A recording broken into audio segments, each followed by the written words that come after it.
See, someone was listening to Macklemore this morning.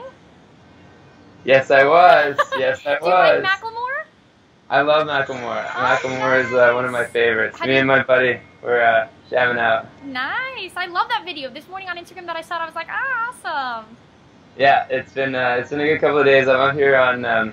We did a charity ball hockey tournament, and then we did a charity golf tournament. Oh, nice. So yeah, one was for it's called Their Opportunity, and they raise money for at-risk youth kids to play organized sports. And the other one is the Brandon Tyler Travis the Brandon Tyler Travis Foundation, which is a suicide awareness and prevention foundation. So I've been having a lot of fun and doing some good causes out here. So it's been good. Wow, that's exciting. That's exciting. Yeah. And then tell us more about that Canada life. So are you filming a TV show? Is that why you're in Canada like a lot of the time too? Yeah, so I work on a TV show up here called Letterkenny, and we film it north of Sudbury. And that goes like every 3 months. We've been filming 6 episode blocks. So I'm up here until November. Amazing, awesome. Working on that. Yeah. Very cool. Well, tell us a little bit about that Canada lifestyle. How do you like live there? Like, what's it like for you? What do you do? What's a daily life like for Dylan Playfair? What's it like for you? Well, today, because I'm on a little bit of a vacation downtime, I woke up. My buddy Tyler and I turned on some Macklemore music. We chilled, but it was a little bit actually out of the ordinary today. Our fire alarm went off, and it started beeping around 8 in the morning, and we weren't sure if it was like someone at the front door because it was really subtle at first, and then it got really intense, and we had to run down 9 flights of stairs because the elevators weren't working. And when we got down, the police, there was about 9 fire trucks, about 9 ambulances, and I think someone had fallen asleep with a cigarette or something on their mattress. So this morning's Dylan Playfair morning was a little intense. It wasn't quite normal. Oh my gosh, that is crazy. As long as everyone's okay and safe, that's all that matters, you know? That's what they told us. They told us no one got hurt, so we're all good. But normally I like to wake up and go for a bike ride or a skate. I love skateboarding, I love biking, and I live in Vancouver most oftentimes. And there's a lot of city paths and bike lanes and things like this, so I'll usually go down to the beach or go for a skateboard and then grab some breakfast. If I'm working on a show, I'll break down a script, get ready for work.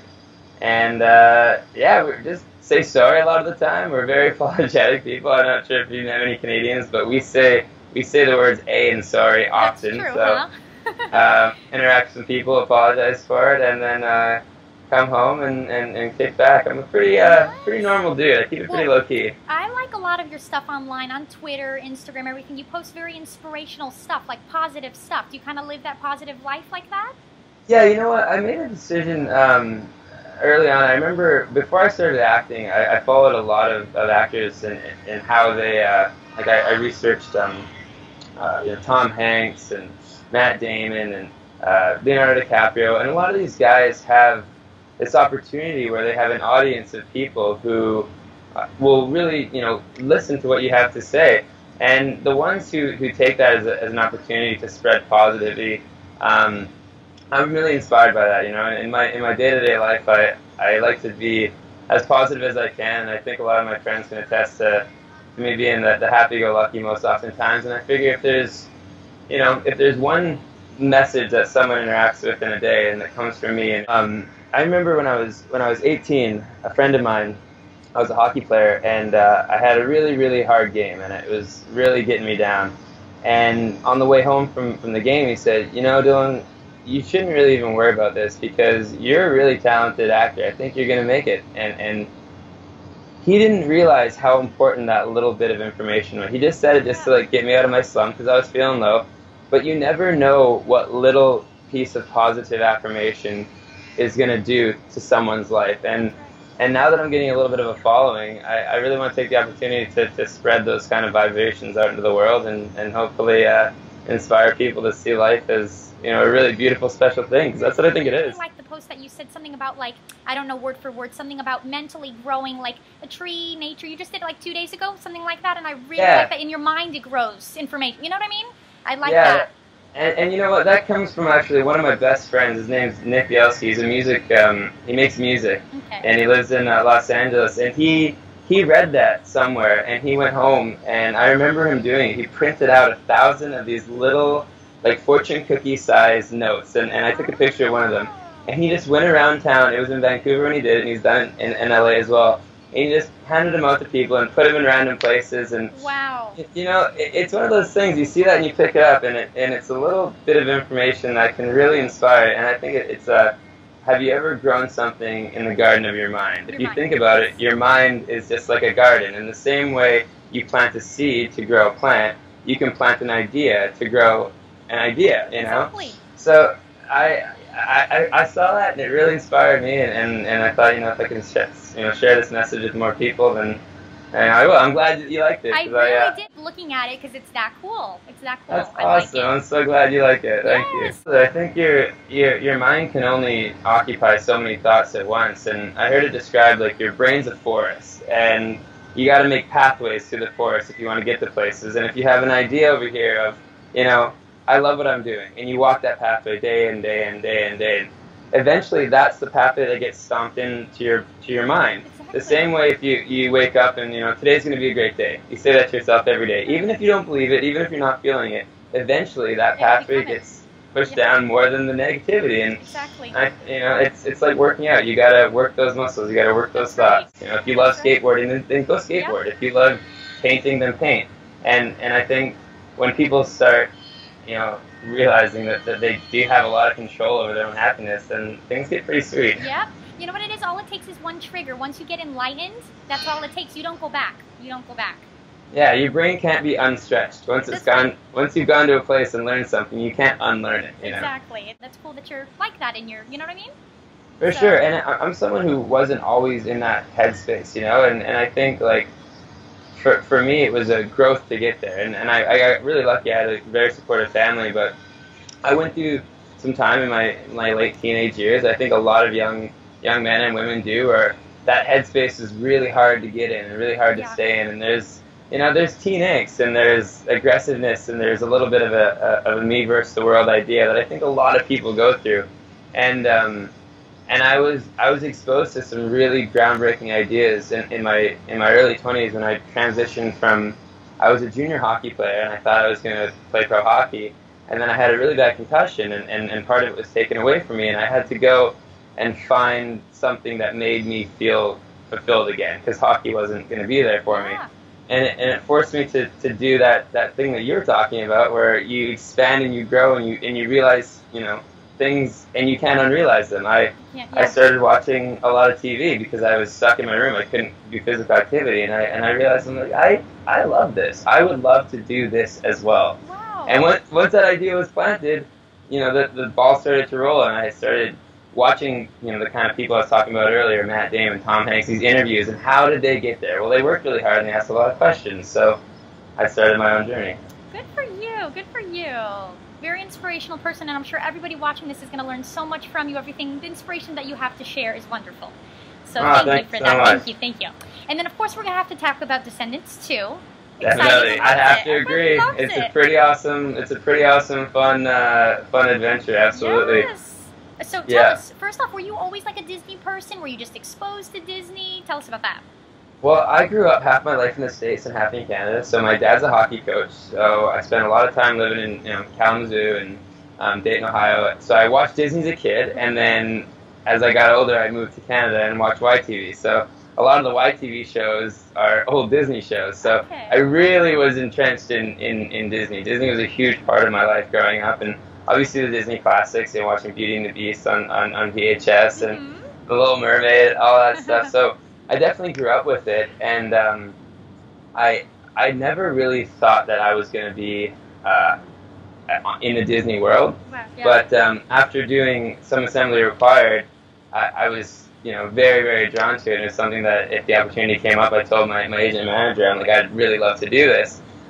And when the audition came up for Gil, it was after I'd actually auditioned for the first Descendants, and there was a scheduling conflict, so it didn't work out. But you know, thank goodness for unanswered prayers, right? Like the role of Gil was so much fun to play. So I'm thankful that I didn't get into the first one, and then the second one came about, and it was pretty cool. Well, I think the part was made for you. I'm sure everybody agrees. It's like we wouldn't have any other person for that character, so you played it perfectly. It was fun. Yeah. Tell us, what was the whole experience like? Just like the whole filming, just overall, the whole gist of it. What was it really like for you?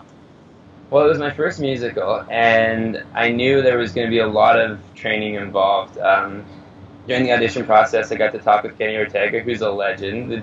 The dude did all of the High School Musicals, Hocus Pocus. I grew up watching his stuff, so I was a big fan. I mean, he's choreographed Michael Jackson. The dude's a legend. Oh, yeah. And I met with him, and he said, you know, Dylan, I watched your stuff. I know you're an athlete, and I know you can learn all the things that we have to teach you to make this movie as great as it can be. So right off the bat, there was a really strong feeling of trust, and we came in the first day of filming and met the cast that had been involved in the first Descendants, because me, Thomas, and China weren't in the first one, so we were coming into a new setting, you know, and they were so awesome. They were so friendly. They were so loving. And right away we knew, like, okay, we're in this together. This is going to be like summer. It really felt like summer camp, you know? That's cool. So, yeah, we rehearsed for 3 months and then shot for a month. It was a long process, but we got really, really close during it. Awesome. We hear a lot of, we see a lot of interviews, stuff like that. Everybody says China, too, about the salt experience, the salting, the sliding, with all of that. Tell us about that. What was that like? Was there a lot of sliding going on? Oh, yeah, the human surfboard. Oh, my goodness. That was craziness. Okay, so we had this idea, Tony, the choreographer, and Kenny, that I would be used as a human surfboard at the end of the What's My Name number. Yeah. But the front of my vest was all leather, right? And the tabletop was sort of like steel almost, painted steel. So in rehearsals, because we're wearing, like I was wearing this for most of rehearsals, this tank top, it slid really easily. But as soon as the leather got on, it was like we were stuck right on it. So we had to do some really quick improvising, and the net was like a plastic mesh kind of material. And we figured, okay, so if we get the net down and we get salt, like the salt will make it roll. I was thinking like a shuffleboard, like a human shuffleboard. And so that worked a little bit, but then we ended up figuring out that if at the last second one of the pirates slips a food tray underneath my chest, then that on the salt would slide us. And we ended up getting the shot. It's in the film, it's in the music video, and it was so fun. It was really cool because I get to get basically attacked by the pirates. They turn on me in the middle of the song because they're pirates. That's what they do. Oh my gosh! And Uma jumps up because she's the queen of everything, and just goes for a little human surfboard ride. Wow, that's cool. We love watching that like over and over. And how many times, literally, tell me, like we've been on set or even now, how many times do you say in your head, "What's my name? What's my name?" Or like Uma, how many times do you say that in your head? It's in there. It's never going away. It's never going because.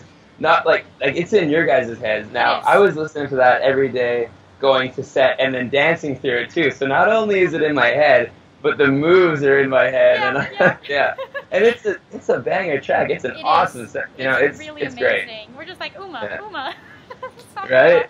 It's so catchy, and how talented is China. Oh my God, the whole cast is unbelievably talented. It was really, really cool to work with all those guys and girls.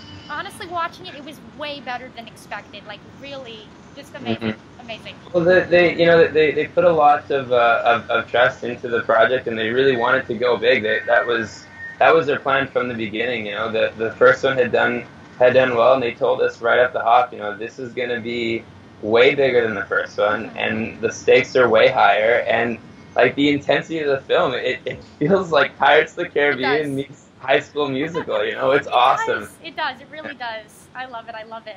And tell us, if there were to be a Descendants 3, if there was, hopefully, fingers crossed, we're like, come on. What would you like to see happen? Well, I mean, I would like to get off the aisle, of course. Everyone's overall goal is to get off the aisle, get onto Oregon. So. Would you go there? Would you be? I mean, I would, because it looks really nice over there. But I think Gil's likely going to do what Uma and Harry tell him to, because he's there for his pals. He's really, if his pals are happy, he's happy. So, I think his amount of thinking on his own is you know, where is he going to get his next set of eggs? Yeah. He's not a very, very clever dude, but I love playing those kind of guys because if you give them humanity, if you make them relatable, and if you give them that innocence of, you know, most often really goofy guys are that way because they just don't know any different, and they just really don't even know that they're goofballs. And I think that's really fun because it gives you in a headspace of like, you know, you're chilled out, you're having a good time. It's a lot of fun. So I'm sure those guys have got some pretty exciting adventures planned, especially with, you know, the stories can go so far. They can go anywhere. We're the children of the Disney classic heroes and villains, and that's exciting. Now we're crossing universes and worlds. So, I know. I mean, the possibilities are endless. It really is endless. I know. Now, tell us, if you pictured your father there, Gaston was there, what would you like to see happen with him? How would you want to interact with him? I don't know. I feel like maybe that might be his like one sore spot because it seems like a lot of the villain kids don't want to interact with their parents. You know, they've got a little bit of a chip on their shoulder because for all the friendliness that Gil's got, I think Gaston's got the equal amount of evil inside of him. So it'd be interesting to see those two interact because, you know, or maybe because Gaston is a pretty thick-headed dude. Maybe they get along great and they don't even understand their differences. Like the opportunities. That's the thing I love about acting and working with writers is they'll build the world and then you get to add color to it. It's like a coloring book, you know. They give you the outlines and this is what they want to see, but you bring it to life and you make it your own. So really to have that sort of trust and relationship with those writers and creators is sweet because I really. Whatever they do, I'm sure I'll like it. I'm sure I'll enjoy. And of course we will too, I'm sure. Yeah. Okay, now don't tell me you already have your Halloween costume set out and you're going to be that for Halloween, your character. Are you all ready to go or what?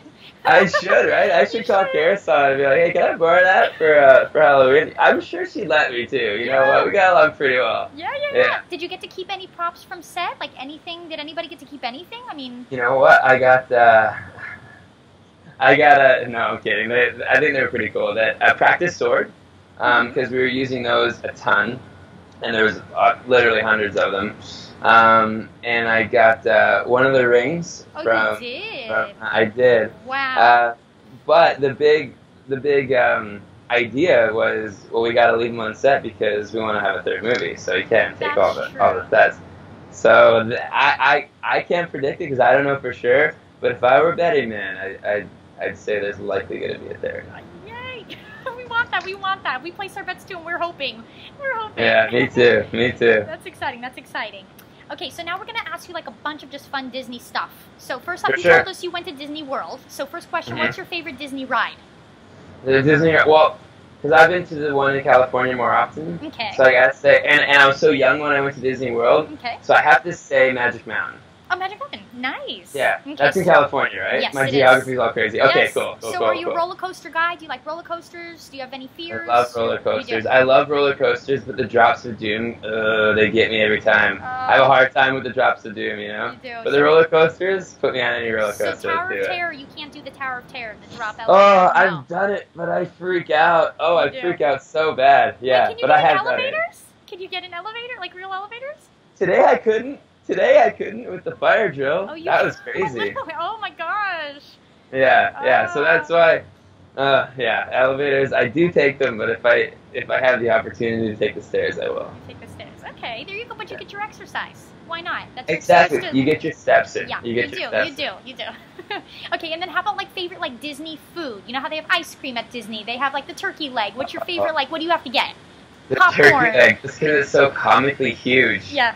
You walk around with a turkey leg the size of your head. It's like a meal and a half. Amazing. But it's hard to pick this one because there's so many different. The lemonade stands they have too, with like the whole lemons. Yes. That's really good. But I really like the turkey legs because it's hilarious. It's a giant turkey leg. It's like it's Disney size too. Come on, Disney's amazing. It's so magical. Right? You can't get that anywhere else. And then how about favorite Disney movie?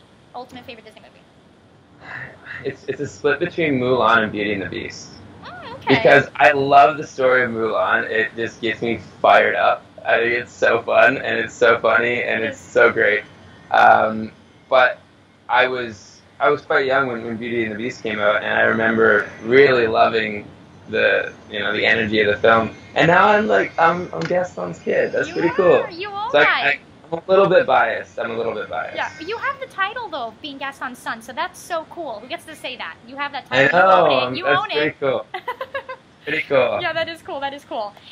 Okay, how about also favorite Disney character? Favorite Disney character, Genie. Genie. Robin Williams. Soft spot for that guy. Yes, I know. Okay, so if you could have any wish, what would you wish for? Like ultimate wish right now, you get a wish.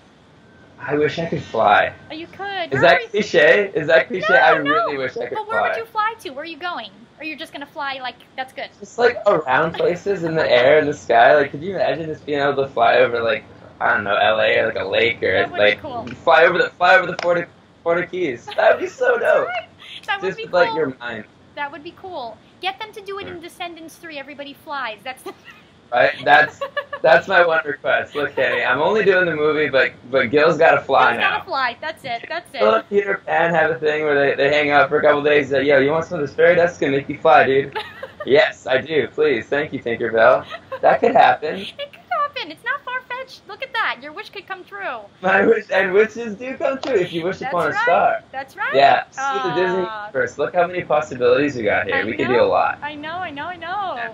Okay. Also, okay. Back to food now. Oh, that's your favorite Disney movie. Okay. Favorite fast food. This has nothing to do with Disney, but how about favorite fast food? Do you eat junk food or the single cheeseburger at McDonald's. Oh, McDonald's. 3 or 4 of them. Isn't that terrible? I know. It is, but it's so bad. Good. It's so good, but it's so bad. And I know it's so bad, and that's kind of what makes it so good, because you're like, I'm not going to do this all the time, but if we're going to do it, I want those little, they're tiny, so you can eat 2 or 3 of them, and they're so good, and they're just, you can't find that flavor anywhere else.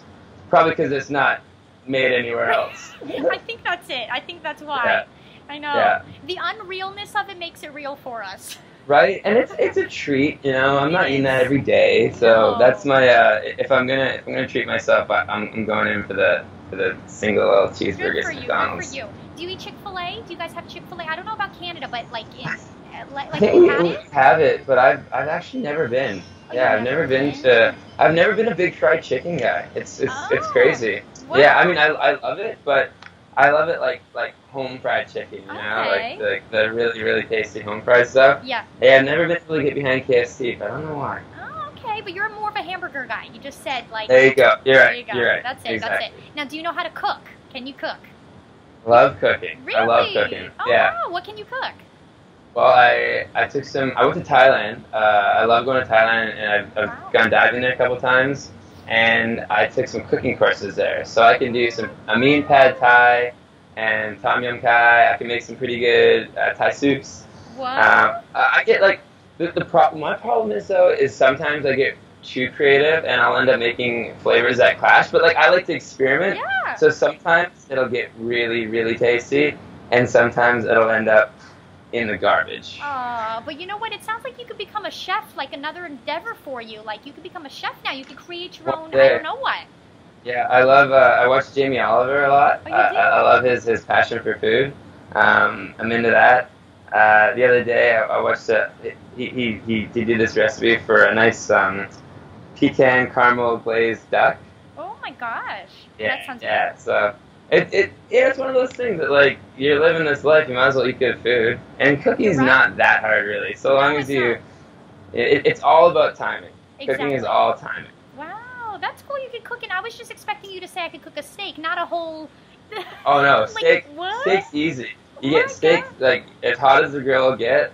3 minutes, burned on the edges just a little bit. Room temperature, salt and pepper. Unbelievable. Look at you, Jamie Oliver. We have a cook right here. Yeah, it's great. It's great. Good for you. And so do you pretty much then eat everything? Do you eat sweets, junk foods, desserts? Are you open to that? I'm really, I got a philosophy where if you can see what the food was before it got to your table, then it's probably healthy. Okay. So, what I mean by that is if you can see the seeds of the bread, then it's going to be healthier than white bread. Or if you can see oh, this was obviously fish, or this was obviously meat, or this was a vegetable or a fruit, then it's going to be healthier for you than if you got that. What could that be? Is that something that I don't know what it is? You know what I mean? Like, yeah, so yeah. the more processed food, the harder it is for me to eat it. Yeah. What's that's your not super good favorite, for me. how do you say it, your favorite type of food, like Italian, Greek food, Chinese I food? Like, what's love your I favorite? love Mediterranean. Mediterranean is so fresh, and Thai is amazing. Thai is one of my absolute favorites. Um, I just got a really explorative palate. Like, I remember as a kid I couldn't eat olives, but Really? now that I'm older I love them, and I can eat Ah. there's really not many flavors I can't handle, to be honest with you. Oh, okay. Yeah, So I'm one of those weird guys who can eat like pretty much everything. wow, okay, so like raw fish, the sushi, just even Oh random yeah, stuff, you can eat all of it. all of it. Wow. I love it. And then I was going to ask you, because people love this question, we're talking about, well, it's not food, but would you eat like a scorpion or a bug of some sort? I have. What? Isn't that crazy? I'm No! sorry. Okay, you didn't even finish the question. Go ahead. For $10,000. But you did it, and you weren't given money. I paid for it. Isn't that crazy? Are you Yeah, kidding? that's the kind of crazy guy I am. I'm like, and I think I got video footage of it somewhere, but it's in Thailand, and they have on the streets they have like vendors, and they sell like little salted crickets and barbecue roasted scorpions, and they taste like beef jerky, which is weird. Do they really? It's not hard to chew. Like, it's not like. Oh, it's crunchy. The texture is the hardest part to get over. Yeah. But the flavor is actually weirdly not bad. Oh my gosh. So there's that. Okay, so you're the first person that has actually done it. They had to think about it. You've done it. You're living on the edge. I'm on the edge. Oh yeah, I love it. You got a round of applause. Good for you. Wow. Okay, no, I'm being serious now. So is there any? You don't have any flaws. Like, you can cook, you can eat scorpions, you can. What's something that we maybe know or don't know about you? Tell everybody, what don't we know or know? I cannot play the recorder at all. Or, you know how I remember in school, everyone had to learn how to play like the recorder, like the flute thing? Oh, yeah. You can't. Like da. Not for the life of me. Really? Not for the life of me. Even now, like, you can't, like, it can't be done? I can play the harmonica. Okay. I can't play the recorder. I don't know if now it's just a moral thing where I'm like steadfast that I'm just refusing to learn it. I don't know. I mean, maybe if I had to learn the recorder, I could learn the recorder. Okay. I could probably learn the recorder. You probably can. What's okay, so then next question is, who's your celebrity crush? Do you have one currently, or like one you grew up with? I get girls this all the time, but it's honestly Taylor Swift. Really? I jammed her. Yeah, her track. I remember earlier when she interviewed the Our Song, and I was like, "That's our song, Taylor. You don't know it yet, but that is our song." Yeah. So, I just feel like she's probably a cool chick. Yeah, she seems really nice. You've never met her before, right? I mean, I've never met her. No. That's what keeps her a celebrity crush. Because once you meet your celebrity crush, then they gotta. If you want it to be normal and you want any chances, they just gotta be a normal person that you hang out with, and you're like, "Hey, you want to get coffee, Taylor?" Yeah.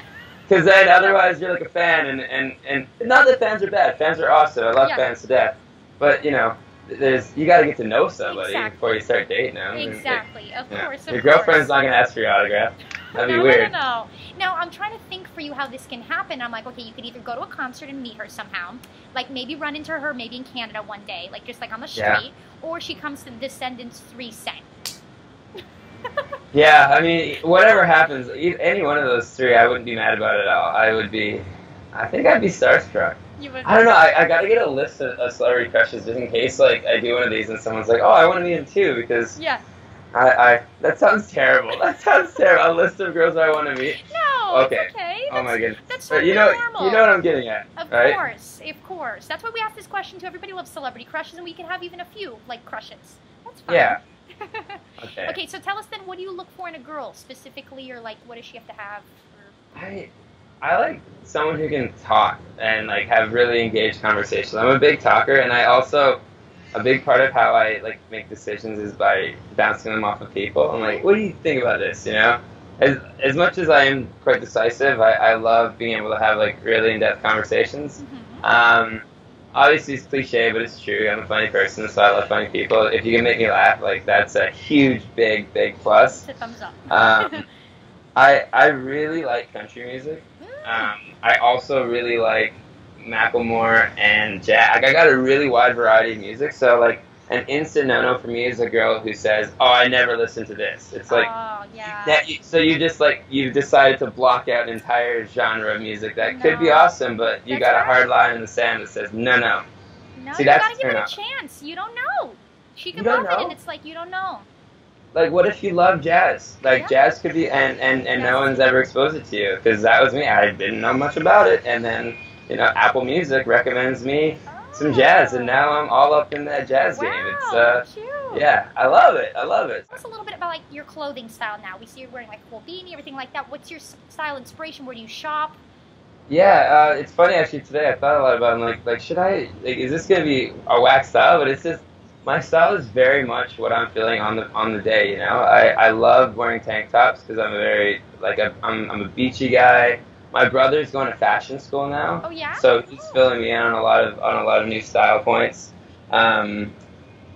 Really, like, simple stuff. I got a lot of white t-shirts. I got a couple of band t-shirts.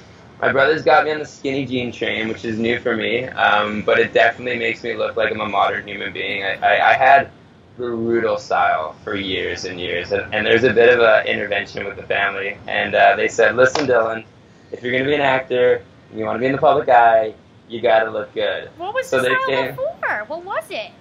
Sorry? What was your style that everybody's, what is it? What was it? I wore, like, bootcut jeans and just, like, flannel and white t-shirt all the time. Oh, okay. Or only white t-shirt. Like, yeah, it was a pretty simple, basic style. And my brothers came in, and, you know, they got me some like better fitting jeans and some polo stuff. And I don't wear the polo stuff, but I do wear the white t-shirts and the better fitting jeans. So I would say like beach casual and or like modern hipster. I can't grow a mustache. Yeah, hipster. That's a good title for like a hipster. Yeah. I mean, I got like some ocean jasper around my neck, so I'm quite a hippie also. That's cool. I ascribe to the hippie lifestyle, but then I like have cowboy boots too. I'm a friggin' weird guy. I'm a chameleon. It's a mix. You don't meditate, do you? That I see the rock like with this. Do you with the Stones? Do you? Right before, not with the Stones. I don't do it with the Stones. Okay. I have nothing against it. I understand it. I haven't done it recently. I have done it before, but I wasn't doing it like today.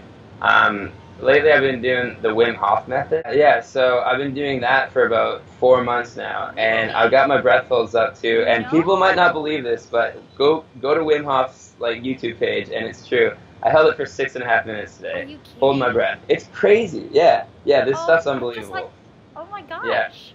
Yeah, Wim Hof. He's crazy. He's called the Iceman. He's this crazy sounding Dutch guy. And he's all excited about breathing, and he's like, "You can breathe through it, man!" And his voice alone is enough to be like, "Okay, like let's do this. Let's try this crazy guy." Wow. And the next thing you know, you're like holding your breath for 4 to 6 minutes. It's really cool. So does the meditation help you? You find everything like that to combat your day? Do you like? Absolutely. There's this Joe Rogan, actually. I listen to a lot of his podcasts, and this thing's called sensory deprivation tanks, where you go in and you float in about 18 inches of Epsom salt water.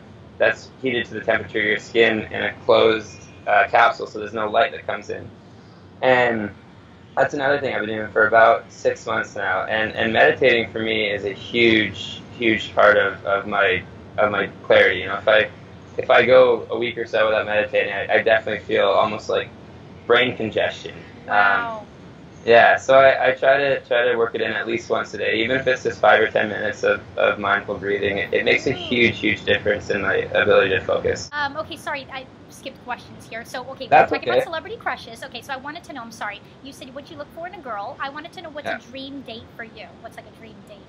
A dream date is definitely a day at the beach, followed by hopefully some like time like in the water, because then you can find out she can swim.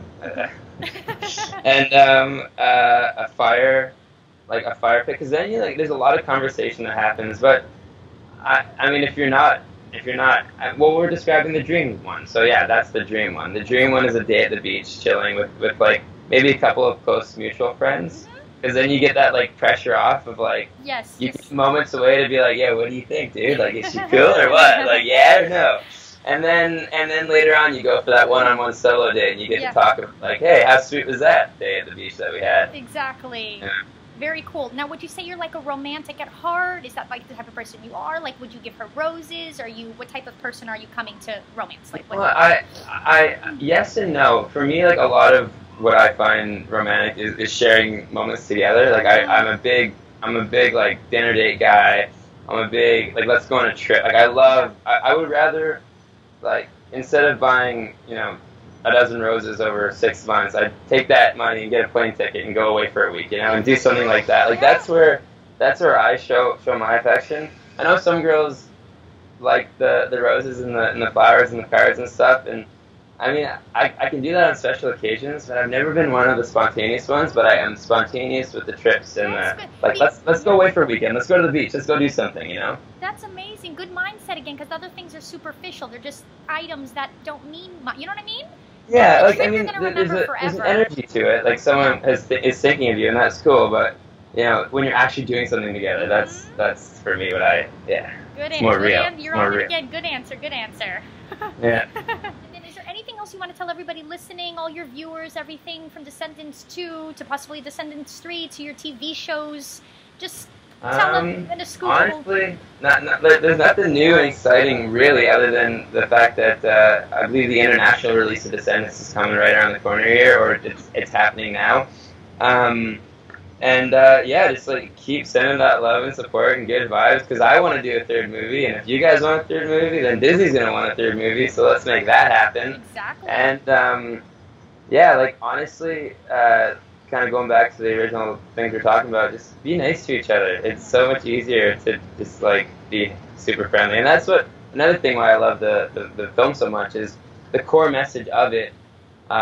Really is no matter where you come from, you have the opportunity to choose how you react, and the core message of Disney, which is really, really positive, I believe, is saying you can.